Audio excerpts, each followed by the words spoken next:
भाइयों एवं बहनों, मैं हूं विकास और आप देख रहे हैं आपका यूट्यूब चैनल वेदांत जीएस। तो चलिए दोस्तों, आज हम एक नया टॉपिक पढ़ेंगे जिसका नाम है मौर्य साम्राज्य। मौर्य साम्राज्य के बारे में जानने से पहले हम लोग थोड़ा सा मौर्य साम्राज्य के बारे में उसकी पृष्ठभूमि के बारे में थोड़ा सा जानते हैं कि आखिर क्या कारण था कि मौर्य साम्राज्य की स्थापना हुई। तो ये बात उस समय की है जब मगध के विशाल साम्राज्य पर नंद वंश के अंतिम शासक घनानंद का शासन था। और उससे गलती क्या हो जाता है कि उन्होंने एक जो प्रकांड विद्वान ब्राह्मण जिसका नाम चाणक्य था, विष्णुगुप्त था, कौटिल्य था, धनानंद ने बीच सभा में उसका बेइज्जती कर दिया। बस नंद वंश का नष्ट होने का, विनाश होने का मुख्य कारण वही हो जाता है कि चाणक्य की भरी सभा में बेइज्जती कर देना। और चाणक्य ने यहाँ पर क्या किया कि अपने प्रतिशोध का बदला लेने के लिए एक ऐसे व्यक्तित्व, एक ऐसे प्रतिभा की खोज की जो कि नंद वंश का समूल जड़ों से नाश कर सके। तो चंद्रगुप्त मौर्य ने अपने गुरु चाणक्य की सहायता से नंद वंश का यानी घनानंद का विनाश करके भारत की धरती पर एक नया वंश की स्थापना करता है जिसका नाम क्या था, तो मौर्य वंश। अब देखिए दोस्तों, हमने यहाँ लिख दिया है कि मौर्य वंश का संस्थापक कौन था, तो चंद्रगुप्त मौर्य। चंद्रगुप्त मौर्य ने किसकी सहायता से मौर्य वंश की स्थापना की, तो अपने गुरु चाणक्य, इसी का नाम क्या है, कौटिल्य भी है, इसी का नाम विष्णुगुप्त भी है। इसकी सहायता से चंद्रगुप्त मौर्य ने मौर्य वंश की स्थापना की। अब चलिए आगे बढ़ते हैं। तो आगे बढ़ते हैं तो इसमें देखते हैं हम कि अलग अलग ग्रंथों में, ब्राह्मण साहित्य में, कुछ लौकिक साहित्य में चंद्रगुप्त के कुल के बारे में क्या बताया गया है। तो चंद्रगुप्त के कुल के बारे में अलग अलग ग्रंथ, ब्राह्मण साहित्य तथा लौकिक साहित्य में अलग अलग चीज़ बताया गया। जैसे कि बौद्ध एवं जैन ग्रंथों में चंद्रगुप्त मौर्य को क्षत्रिय बताया गया है, ब्राह्मण साहित्य में इसे शूद्र कहा गया है। मुद्रा राक्षस ने विशाख दत्त ने एक पुस्तक लिखा जिसका नाम क्या था, मुद्रा राक्षस। देखिए यहाँ से एग्जाम में यहाँ से पूछा भी जाता है, बार बार यहाँ से पूछा जाता है, ये याद रखिएगा। यहाँ से विशाख दत्त ने एक पुस्तक की रचना की जिसका नाम क्या था, मुद्रा राक्षस। और उस मुद्रा राक्षस में चंद्रगुप्त मौर्य के लिए वृषल कुल का वृषल कुल बताया गया। वृषल कुल का मतलब क्या है, निम्न कुल। तो चलिए दोस्तों, अब हम लोग आगे बढ़ते हैं कि चंद्रगुप्त मौर्य का साम्राज्य विस्तार के बारे में हम लोग बात करते हैं कि चंद्रगुप्त मौर्य का जो मौर्य वंश का जो साम्राज्य था ये कहाँ से कहाँ तक था। तो सबसे पहले एक प्रसिद्ध इतिहासकार जस्टिन थे। जस्टिन के कथनानुसार चंद्रगुप्त मौर्य ने 6 लाख सेना लेकर संपूर्ण उत्तर भारत को रौंद दिया और एक विशाल साम्राज्य की स्थापना की। अब देखिए इसका साम्राज्य का विस्तार कहाँ से कहाँ तक था, तो उत्तर पश्चिम में ईरान की सीमा से लेकर दक्षिण में उत्तरी कर्नाटक तक था। पूरब में मगध से लेकर पश्चिम में सोपारा तथा सौराष्ट्र तक था। तो ये बढ़िया से आप लोगों को याद हो जाएगा। उत्तर पश्चिम में ईरान की सीमा से लेकर दक्षिण में उत्तरी कर्नाटक तक, पूर्व में मगध से लेकर पश्चिम में सोपारा तथा सौराष्ट्र तक। अब देखिए बहुत बार यहाँ से एग्जाम में पूछा जाता है सुदर्शन झील का निर्माण किसने किया है। तो सुदर्शन झील का निर्माण पुष्यगुप्त ने किया था। पुष्यगुप्त कौन था, तो पुष्यगुप्त चंद्रगुप्त मौर्य का ही गवर्नर था जो कि ये महाराष्ट्र में नियुक्त थे और वहीं पे सुदर्शन झील का निर्माण पुष्यगुप्त ने किया। अब आगे बढ़ते हैं दोस्तों। चंद्रगुप्त मौर्य तथा सेल्यूकस निकोटर के बीच 305 ईसा पूर्व में युद्ध होता है जिसमें सेल्यूकस निकोटर की हार हो जाती है। युद्ध के संधि शर्तों के अनुसार सेल्यूकस निकोटर को कुछ प्रांत चंद्रगुप्त मौर्य को देने पड़ते हैं। जैसे कि देखिए सेल्यूकस ने चंद्रगुप्त मौर्य को कौन कौन से प्रांत दिए, तो काबुल, कंधार, हेरात तथा मकरान, ये 4 क्षेत्र सेल्यूकस निकोटर को युद्ध के संधि शर्तों के अनुसार चंद्रगुप्त मौर्य को देने पड़े। तथा सेल्यूकस ने अपनी पुत्री कार्नेलिया, जिसे हेलेना भी कहा जाता है, इसका विवाह चंद्रगुप्त मौर्य से कर देता है। अब चंद्रगुप्त मौर्य के दरबार में बहुत बार देखिए यहाँ से एग्जाम में पूछ ही दिया जाता है। चंद्रगुप्त मौर्य के दरबार में एक महत्वपूर्ण एक प्रसिद्ध दार्शनिक कौन आया था, तो मेगास्थनीज। मेगास्थनीज ने ही एक प्रसिद्ध किताब लिखा जिसका नाम क्या था, इंडिका था। इंडिका पुस्तक में मौर्य वंश के बारे में अगर जानकारी हमें प्राप्त करनी हो तो मौर्य वंश के बारे में विस्तृत जानकारी इंडिका नामक पुस्तक से मिलती है। बाद में चंद्रगुप्त मौर्य ने जैन धर्म की दीक्षा ले ली। जैन धर्म की दीक्षा किससे ली, तो जैन धर्म की दीक्षा चंद्रगुप्त मौर्य ने जैनी गुरु भद्रबाहु से जैन धर्म की दीक्षा ली। और जीवन के लास्ट चरण में चंद्रगुप्त मौर्य श्रवण बेलगोला चले जाते हैं। श्रवण बेलगोला मैसूर कर्नाटक यानी वर्तमान में कर्नाटक, श्रवण बेलगोला चले जाते हैं और चंद्रगिरी के पहाड़ी पर संलेखन विधि, हमने संलेखन विधि का इससे पहले भी जिक्र किया है, संलेखन विधि द्वारा, कहने का मतलब उपवास व्रत के द्वारा अपने शरीर का परित्याग कर देता है। तो चंद्रगुप्त मौर्य के बारे में यहाँ तक ही। अब हम लोग थोड़ा सा इससे आगे बढ़ेंगे कि मौर्य वंश की जानकारी हमें कहाँ कहाँ से मिलती है। तो मौर्य वंश की जानकारी हमें बौद्ध ग्रंथों से मिलती है, ब्राह्मण साहित्य से मिलती है, कुछ लौकिक पुस्तक से मिलती है। अब देखिए बौद्ध ग्रंथ में दीपवंश, महावंश, महाबोधि वंश, दिव्यावदान, तो इन सब ग्रंथों से, बौद्ध ग्रंथों से मौर्य वंश की हमें जानकारी मिलती है। ब्राह्मण साहित्य में पुराण से मौर्य वंश की जानकारी मिलती है। तो आगे हम लोग जिक्र करेंगे कि विष्णु पुराण का संबंध किससे है, तो विष्णु पुराण का संबंध मौर्य वंश से है। विष्णु पुराण से मौर्य वंश की जानकारी हमें मिलती है। अब देखिए यहाँ आगे बढ़ते हैं, यहाँ से अर्थशास्त्र। अर्थशास्त्र चाणक्य ने लिखा था जिसका संबंध राजनीति से है। कई बार यहाँ से एग्जाम में पूछा जाता है कि अर्थशास्त्र का संबंध किससे है, तो अर्थशास्त्र का संबंध किससे है, तो राजनीति से है। यह याद रखिएगा, यहाँ से क्वेश्चन पूछ दिया जाता है। तो अर्थशास्त्र जो कि कौटिल्य का ही दूसरा नाम क्या है, चाणक्य है। विष्णुगुप्त भी उसी को कहा जाता है, यह याद रखिएगा। कहीं कहीं विष्णुगुप्त दे देता है, कहीं कौटिल्य दे देता है, कहीं चंद्रगुप्त दे देता, चाणक्य दे देता है। तो ये याद रखिएगा। अर्थशास्त्र पुस्तक किसने लिखा था, तो कौटिल्य ने लिखा था। इससे हमें मौर्य वंश की जानकारी मिलती है। विशाख दत्त का एक पुस्तक है मुद्रा राक्षस, इससे भी हमें मौर्य वंश के बारे में जानकारी मिलती है। चलिए अब आगे बढ़ते हैं यहाँ से। सेंड्रोकोटस की पहचान चंद्रगुप्त मौर्य के रूप में सबसे पहले विलियम जोन्स ने किया। तो यहाँ से देखिए एग्जाम में पूछ दिया जाता है कि चंद्रगुप्त मौर्य के रूप में पहचान जो है सबसे पहले किसने किया है, तो चंद्रगुप्त मौर्य के बारे में पहचान सबसे पहले सेंड्रोकोटस की पहचान चंद्रगुप्त मौर्य के रूप में सबसे पहले विलियम जोन्स ने किया। तो चलिए दोस्तों अब यहाँ से हम लोग आगे बढ़ेंगे। तो अब चंद्रगुप्त मौर्य के बाद जो एक नया उत्तराधिकारी हुए, तो चंद्रगुप्त मौर्य का पुत्र बिंदुसार अगला उत्तराधिकारी मौर्य वंश का उत्तराधिकारी हुए, जो कि 298 ईसा पूर्व में राजगद्दी पर बैठा।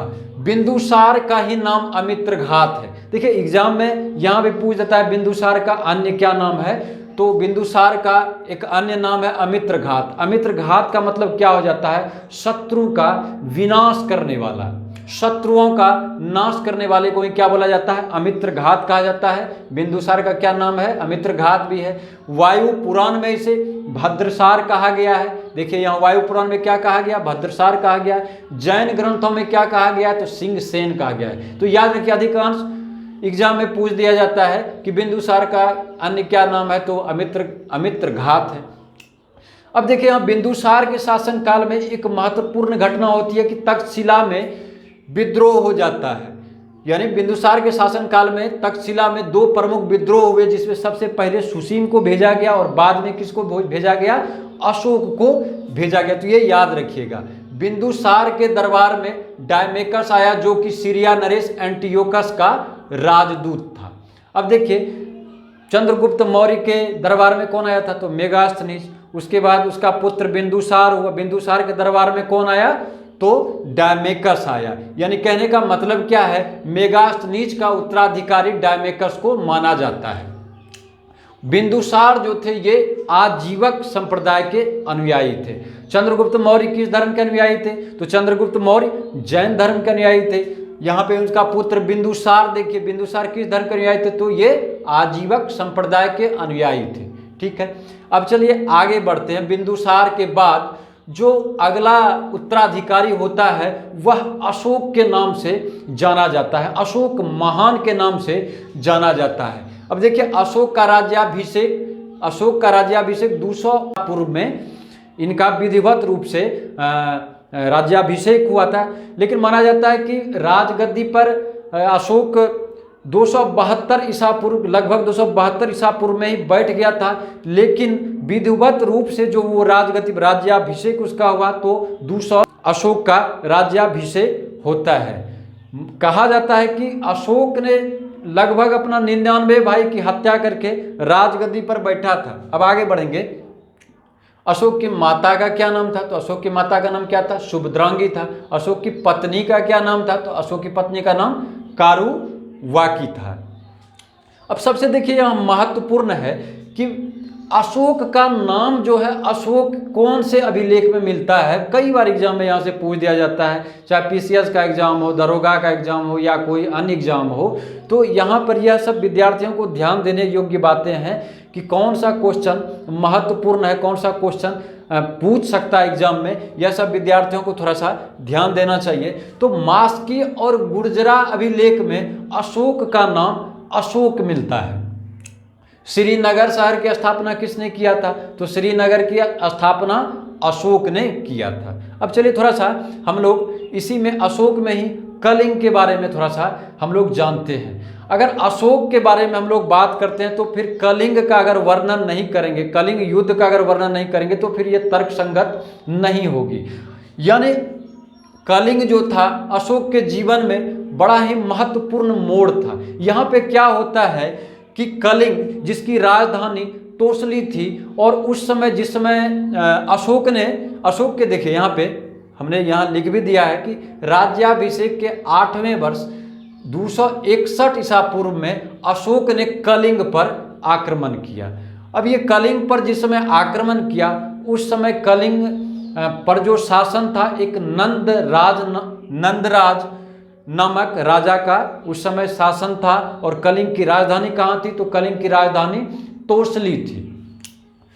तो कलिंग का जब यहाँ युद्ध होता है जिसका वर्णन अशोक ने 13वें शिलालेख में विस्तृत रूप से कलिंग युद्ध के बारे में किया है, तो कलिंग युद्ध में जो परिणाम होता है, यानी इसका परिणाम क्या होता है? कलिंग युद्ध में लाखों लोग मारे जाते हैं, भीषण नरसंहार होता है, जिसके कारण अशोक का हृदय द्रवित हो जाता है और वहीं युद्ध भूमि में ही उसके हाथ से शस्त्र छूट जाता है और वो शपथ लेता है कि अब कभी मैं युद्ध नहीं करूंगा। यहाँ पे भीषण नरसंहार होता है। यहाँ पे स्त्रियों, बूढ़े, बच्चे किसी को भी नहीं छोड़ा जाता। लाखों की संख्या में लोग मारे जाते हैं, जिससे कि अशोक का हृदय द्रवित हो जाता है और वो वहाँ पे कसम खाते हैं कि अब मैं युद्ध नहीं करूँगा। और फिर वो लास्ट में क्या करते हैं? बौद्ध धर्म अपना लेते हैं। तो चलिए अब देखिए यहाँ पे हमने लिख दिया है कि रुमनीदेई। अब यहाँ देखिए एक ये आता है कि रुमनीदेई अभिलेख। रुमनीदेई अभिलेख में क्या है कि जब अशोक लुम्बिनी अपने राज्याभिषेक के 20वें वर्ष में लुम्बिनी यात्रा पर जाते हैं, जहाँ पर वो क्या करते हैं? भूमि का कर घटा देते हैं, यानी भूमि का टैक्स घटा देते हैं। तो इसका वर्णन कौन से अभिलेख में? तो रुमनीदेई अभिलेख में है। बाद में अशोक एक निग्रोध नाम का व्यक्ति था, जिसके प्रवचन से प्रभावित होकर अशोक ने बौद्ध धर्म ग्रहण कर लिया। हालांकि अशोक इससे पहले बौद्ध धर्म ग्रहण करने से पहले अशोक ब्राह्मण धर्म के अनुयायी थे, शिव भक्त थे। उसे कहीं कहीं देवा नाम प्रिय भी कहा गया है। लेकिन बाद में अशोक निग्रोध के प्रवचन से बौद्ध धर्म ग्रहण कर लेता है। और बौद्ध धर्म की दीक्षा किसे लेता है? तो अशोक ने बौद्ध धर्म की दीक्षा उपगुप्त से लिया था। देखिए हमने यहाँ लिख दिया है उपगुप्त, तो हमने ये दोनों एक साथ दे दिया ताकि कन्फ्यूजन ना हो। बौद्ध धर्म जो ग्रहण किया किससे प्रभावित होकर, निग्रोध से प्रभावित होकर अशोक ने बौद्ध धर्म ग्रहण कर लिया। और बौद्ध धर्म की दीक्षा किससे ली, तो बौद्ध धर्म की दीक्षा उपगुप्त से लिया।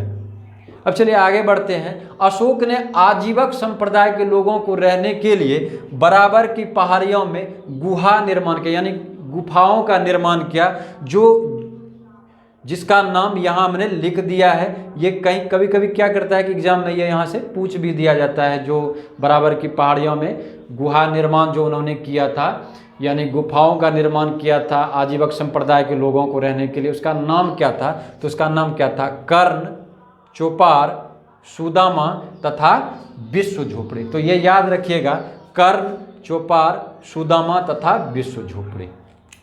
अब चलिए अभिलेख के बारे में अब चलिए अभिलेख के बारे में जानते हैं। अभिलेख का क्या मतलब होता है। अभिलेख का मतलब ये होता है कि पहले कागज वगैरह में नहीं लिखा जाता था, तो क्या करते थे कि बड़े बड़े पहाड़ों पे, शिलाओं पे, पत्थरों पे या बहुत बड़े स्तंभ पे ही लिख दिया जाता था। उसे ही क्या कहा जाता है, अभिलेख कहा जाता है। तो अशोक का अभिलेख का जो खोज किया, देखिए यहाँ बहुत ही महत्वपूर्ण ये क्वेश्चन यहाँ से पूछ भी दिया जाता है कि अशोक के अभिलेख का खोज किसने किया। तो अशोक के अभिलेख का खोज टी फैनथेलर ने 1750 ईस्वी में किया। टी फैनथेलर, देखिए पैड्रेटी फैनथेलर, इसका पूरा नाम क्या है, पैड्रेटी फैनथेलर ने 1750 ईस्वी में अशोक के अभिलेख का खोज किया। और सर्वप्रथम, देखिए हमने यहाँ दोनों एक साथ यहाँ हमने दे दिया, सर्वप्रथम यह अभिलेख पढ़ने का सफलता किसे प्राप्त हुआ, तो सर्वप्रथम यह अभिलेख पढ़ने का सफलता जेम्स प्रिंसेप को 1837 ईस्वी में हुआ। अभिलेख का खोज किसने किया, तो टी फैनथेलर ने किया। कब किया, 1750 ईस्वी में किया। और यह इसको पढ़ने में सफलता किसने प्राप्त किया, तो इसे पढ़ने में सफलता जॉन्स प्रिंसेप ने किया। अब देखिए ये अभिलेख जो है इसमें 4 लिपियों का प्रयोग किया गया है। इसमें 4 लिपि का प्रयोग किया गया। अब 4 क्या क्या लिपि हैं, तो ब्राह्मी लिपि है, खरोष्टी लिपि, ग्रीक एवं अरमेइक लिपि। अब देखिए ग्रीक और अरमेइक लिपि यह कहाँ से मिला है, तो ग्रीक और अरमेइक लिपि अफगानिस्तान से मिला है, ये याद रखिएगा। खरोष्टी लिपि कहाँ से मिला है, तो खरोष्टी लिपि पश्चिमोत्तर पाकिस्तान से मिला है। अब बाकी जितना भी है यानी ब्राह्मी लिपि शेष भारत से जो है यह ब्राह्मी लिपि मिला है। अब यहाँ देखिए सारे कुना कंधार, जिसको कंधार अभिलेख भी कहा जाता है, इसमें कौन कौन से लिपि का प्रयोग किया गया, तो ग्रीक और अरमेइक लिपि का प्रयोग किया गया है। अब देखिए अशोक के शिलालेखों की संख्या कितना है, तो अशोक के जो शिलालेखों की संख्या है कुल टोटल से 14 शिलालेखों की संख्या है। फिर स्तंभ लेख की बात हम लोग करेंगे। स्तंभ लेख, तो स्तंभ लेख, प्रयाग स्तंभ लेख जिसको कौशाम्बी का अभिलेख भी कहा जाता है। प्रयाग स्तंभ लेख को ही कौशाम्बी का अभिलेख कहा जाता है। इसे रानी का भी अभिलेख कहते हैं। यह सबसे पहले कहाँ था, तो यह कौशाम्बी में यह अभिलेख था। बाद में अकबर ने इसे इलाहाबाद में स्थापित किया। अब चलिए दिल्ली टोपरा तथा दिल्ली मेरठ, ये एक साथ हम लोग इसे याद करेंगे। दिल्ली टोपरा, दिल्ली मेरठ, ये दोनों जो अभिलेख हैं यह फिरोज शाह तुगलक द्वारा, दिल्ली टोपरा यह पहले कहाँ था, तो टोपरा में था। फिरोज शाह तुगलक द्वारा टोपरा से इसे दिल्ली में स्थानांतरित किया गया। दिल्ली मेरठ, यह भी फिरोज शाह तुगलक द्वारा, यह पहले कहाँ था, तो मेरठ में था। बाद में इसे दिल्ली में फिरोज शाह तुगलक के द्वारा स्थापित किया गया। तो ये आराम से याद हो जाएगा।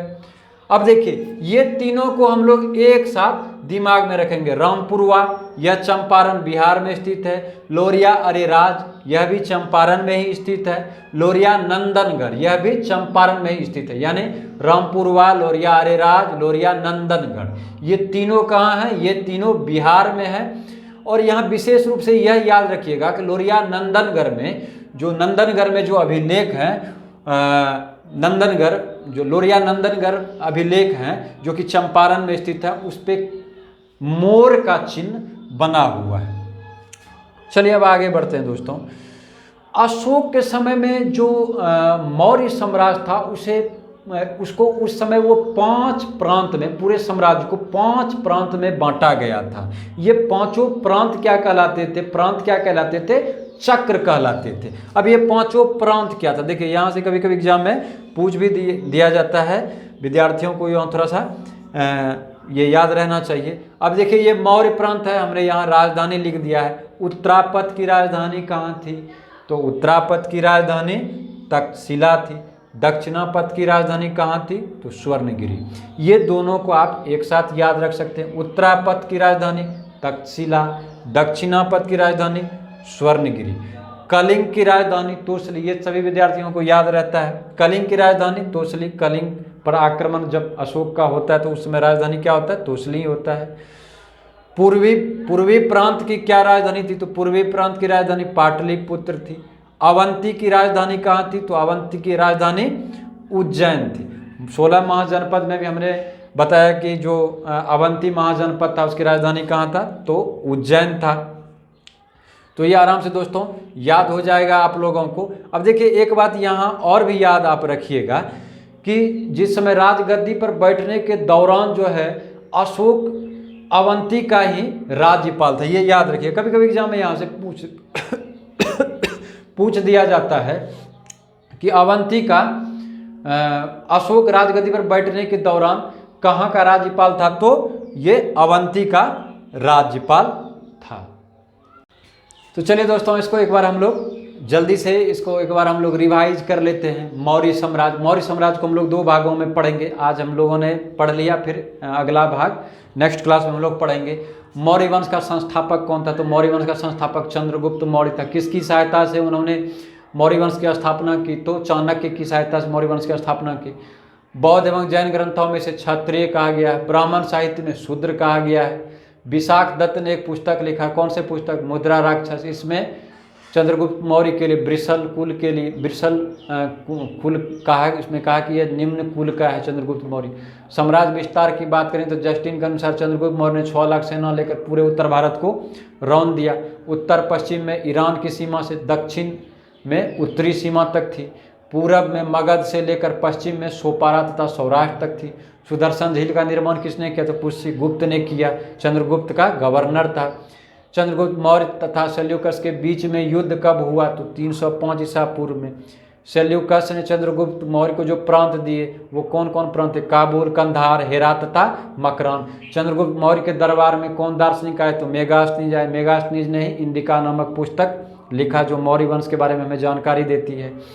चंद्रगुप्त मौर्य ने किससे दीक्षा ली? जैन धर्म की दीक्षा किसी जैनी गुरु भद्रबाहु से लिया। लास्ट समय में चंद्रगुप्त मौर्य श्रवण बेलगोला चले जाते हैं जहां उपवास व्रत के द्वारा वो अपना शरीर का त्याग कर देते हैं।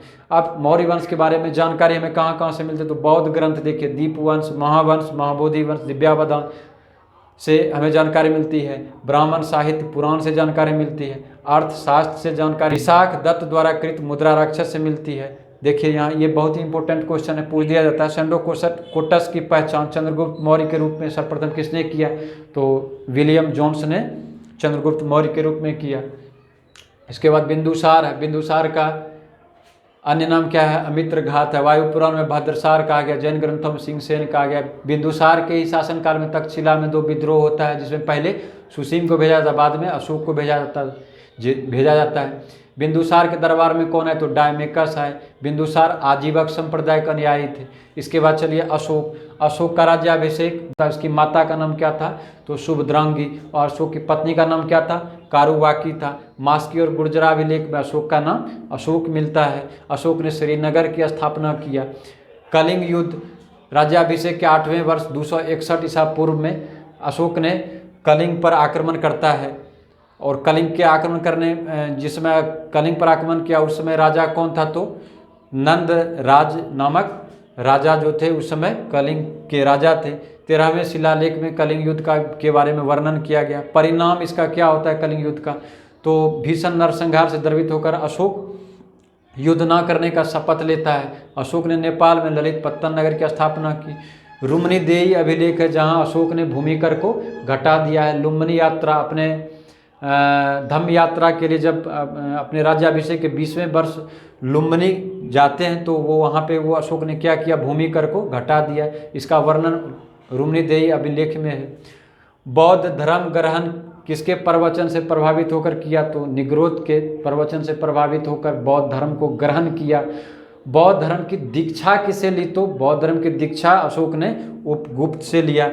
फिर बाद में अशोक ने आजीविकों के रहने के लिए बराबर की पहाड़ियों में 4 गुहा लेख का निर्माण करता है, जिसका क्या नाम है, कर्ण, चौपार, सुदामा तथा विश्व झोपड़ी।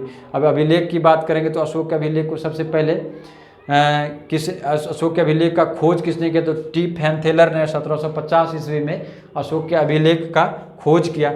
सर्वप्रथम इस अभिलेख को पढ़ने का सफलता किसे प्राप्त हुआ, तो जेम्स प्रिंसेप को 1837 ईस्वी में अशोक के अभिलेख को पढ़ने में सफलता प्राप्त हुई। अब देखिए इस अभिलेख पे कौन कौन लिपि का प्रयोग किया गया है, तो ये 4 प्रकार की लिपि का प्रयोग किया गया। ब्राह्मी लिपि, खरोष्टी लिपि, ग्रीक लिपि तथा आर्मेयिक लिपि। अब देखिए ये सभी लिपि कहाँ से मिले हैं। ग्रीक और आर्मेयिक लिपि अफगानिस्तान से मिले हैं, खरोष्टी लिपि पाकिस्तान से मिले हैं, बाकी जितने भी हैं शेष जो भी हैं ब्राह्मी लिपि ये भारत से मिले हैं। अब देखिए सारे कुना अभिलेख, ये जो सारे कुना अभिलेख जिसको कंधार अभिलेख भी कहा जाता है, ये अभिलेख ग्रीक और अरमैक दोनों लिपि में है। अब स्तंभ लेख की बात करेंगे तो स्तंभ लेख में प्रयाग स्तंभ लेख है, जिसको कौशाम्बी अभिलेख भी कहा जाता है। इसे रानी का अभिलेख भी कहा जाता है। अब देखिए ये पहले कहाँ था, ये पहले कौशाम्बी में स्थित था, बाद में अकबर ने इसे इलाहाबाद में स्थापित किया। देखिए दिल्ली, टोपरा, दिल्ली, मेरठ, ये पहले फिरोज शाह तुगलक द्वारा इसे दिल्ली में स्थापित किया गया है। ये तीनों एक साथ आप याद रखिएगा, रामपुरवा, लोरिया, आर्यराज, लोरिया, नंदनगढ़, ये सभी कहाँ स्थित हैं, तो बिहार में मिले हैं। ये यहाँ पे ये याद रखिएगा, लोरिया नंदनगढ़ में जो स्तंभ लेख मिले हैं उस पर मोर का चिन्ह बना हुआ, एग्जाम में पूछ देता है कभी कभी।